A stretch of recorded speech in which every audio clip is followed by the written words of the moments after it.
বন্যা ও ভূমিধসে নেপালে যে ব্যাপক প্রাণহানি ও ধ্বংসযজ্ঞ ঘটেছে তাতে মহান জাতীয় সংসদ গভীর শোক ও আন্তরিক সহমর্মিতা প্রকাশ করছে।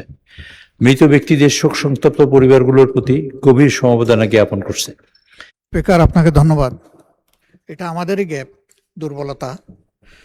আমাদের দলের দুইজন সংসদ সদস্য যাদের নামে ইতিপূর্বে কোনো প্রস্তাব গৃহীত হয়নি আর আমরাও আনিনি, একজন হচ্ছেন যশোরের জিকরগাছা থেকে নির্বাচিত সংসদ সদস্য, উনি দুইবারই নির্বাচিত হয়েছিলেন, আবু সাদত মোহাম্মদ আবু সাইদ।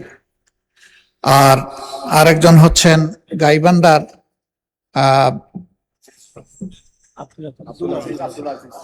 এলাকাটা গাইবান্ধার সুন্দরগঞ্জ থেকে নির্বাচিত মৌলানা আব্দুল আজিজ।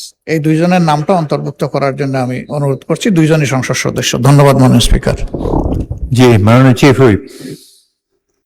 স্পিকার, আমাদের দলের তরফ থেকেও এরকমের জনাব ফজলুর রহমান মাননীয় প্রতিমন্ত্রী নাটোর 1 থেকে নির্বাচিত সংসদ সদস্য, ইতিপূর্বে তার নাম শোক প্রস্তাবে অন্তর্ভুক্ত করা হয়নি। মাননীয় স্পিকার, তার নামও শোক প্রস্তাবে অন্তর্ভুক্ত করার জন্য অনুরোধ করছি।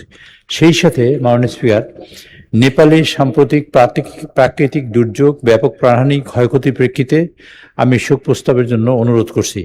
মাননীয় স্পিকার, আকস্মিক বন্যা ও ভূমিধসে নেপালে যে ব্যাপক প্রাণহানি ও ধ্বংসযজ্ঞ ঘটেছে তাতে মহান জাতীয় সংসদ গভীর শোক ও আন্তরিক সহমর্মিতা প্রকাশ করছে। মৃত ব্যক্তিদের শোক সন্তপ্ত পরিবারগুলোর প্রতি গভীর সমবেদনা জ্ঞাপন করছে। একই সাথে নিখোঁজ ব্যক্তিদের উদ্ধার এবং আহতদের দ্রুত আরোগ্য কামনা করছে। দক্ষিণ এশীয় আঞ্চলিক সহযোগিতা সংস্থা সার্ক এর অন্যতম সদস্য নেপালের সাথে বাংলাদেশের বন্ধুত্বপূর্ণ সম্পর্ক এবং অত্যন্ত সুদৃঢ়। এই শোকাবহ সময়ে বাংলাদেশের জনগণ বন্ধুপ্রতিম নেপালের জনগণের পাশে থেকে উদ্ধার ও ত্রাণ কার্যক্রম সব ধরনের সহযোগিতা প্রদানে প্রস্তুত রয়েছে। মাননীয় প্রধানমন্ত্রী ইতিমধ্যেই নির্দেশ দিয়েছেন সেনাবাহিনীকে, তারা প্রস্তুতি নিচ্ছে, এবং পররাষ্ট্র মন্ত্রণালয়কে, যাতে আমরা কোন প্রকারে কিভাবে সহযোগিতা করতে পারি, বিশেষ করে মেডিকেল টিম এবং উদ্ধার কাজে যাতে আমরা সহযোগিতা করতে পারি তার প্রয়োজনীয় ব্যবস্থা গ্রহণ করার জন্য মাননীয় প্রধানমন্ত্রী ইতিমধ্যে নির্দেশ প্রদান করেছেন। তো মাননীয় স্পিকার, আমি নেপালের এই ধ্বংসযজ্ঞে যারা নিহত হয়েছেন তাদের রুহের মাগফিরাত কামনা করছি এবং সেই সাথে দোয়া এবং মোনাজাতে তাদের দোয়া করার জন্য মাননীয় স্পিকার আপনার মাধ্যমে অনুরোধ করছি। ধন্যবাদ মাননীয় স্পিকার।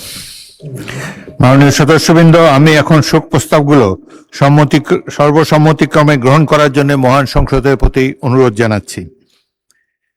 সংসদে উত্থাপিত শোক প্রস্তাবগুলো সর্বসম্মতিক্রমে গৃহীত হলো।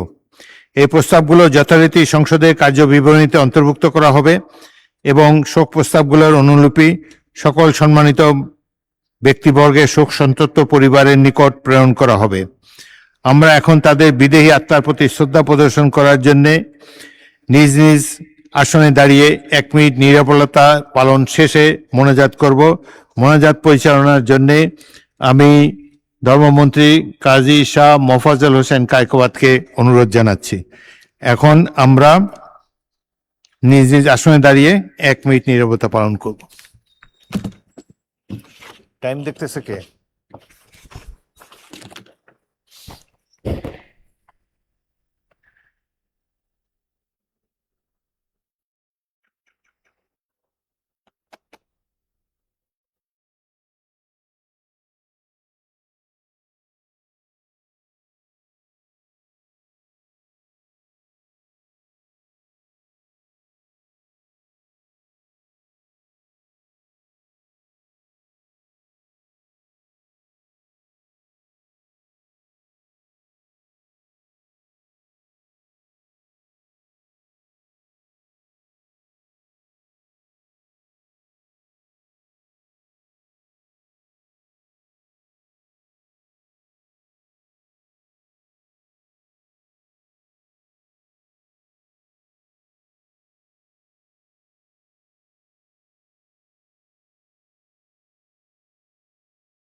اللهم آمين.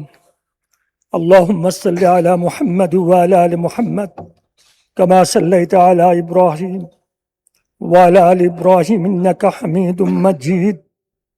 اللهم بارك على محمد وعلى آل محمد كما باركت على إبراهيم وعلى آل إبراهيم إنك حميد مجيد يا رحمن يا رحيم আল্লাহ আপনি যা চান তাই হয়, আপনি যা ইচ্ছা করেন তাই হয়। আল্লাহ আমাদের এই পার্লামেন্টে যাদের নামে আজকে শোক প্রস্তাব আনা হয়েছে তাদের প্রতি খাস রহমত নাজিল করেন, উনাদেরকে মাফ করে দেন, উনাদেরকে জান্নাত নসিব করেন। বিশেষ করে নেপালে যে দুর্ঘটনা ঘটেছে, যে সমস্ত ভাইয়েরা নিহত হয়েছে তাদের প্রতি আপনি রহম করেন, দয়া করেন, তাদের পরিবার পরিজনদের প্রতি রহম করেন, দয়া করেন।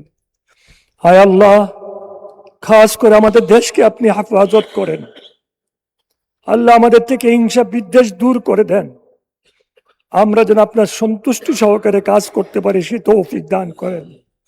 ওয়াসাল্লাল্লাহু তাআলা আলা খায়রি খালকি মুহাম্মাদ ওয়া আলিহি ওয়া সাহবিহি আজমাইন বিরহমাতিকা ইয়া আরহামার রাহিমিন।